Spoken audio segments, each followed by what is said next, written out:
काल मंगळवारी राज्य मंत्रिमंडळाची बैठक पार पडली।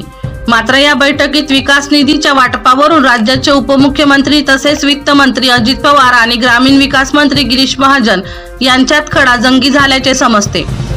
ग्राम विकास विभागाला 25/15 योजनेसाठी अतिरिक्त निधी द्यावा अशी मागणी गिरीश महाजन यांनी मंत्रिमंडळ बैठकीत अर्थमंत्री अजित पवारांकडे केली।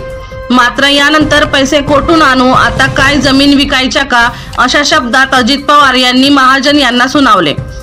त्यानंतर या दोन्ही नेत्यांमध्ये शाब्दिक खडाजंगी उडाली।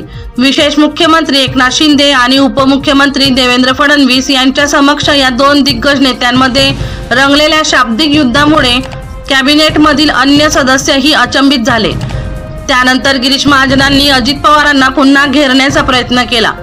आपल्या गटाचे आमदार असलेल्या सिन्नर मतदारसंघातील एका स्मारकासाठी कोट्यवधी रुपयाची तरतूद करण्याबाबतचा प्रस्ताव अजित पवार यांनी मंत्रिमंडळात मांडला होता। हा धागा पकडत नको तिथे खर्च नको अशी तुमची भूमिका असेल तर मग इथे खर्च कशाला, असा सवाल महाजन यांनी बैठकीत उपस्थित केल्याचे सूत्रांनी सांगितले। दीपक राठोड यांचा रिपोर्ट DR न्यूज जळगाव।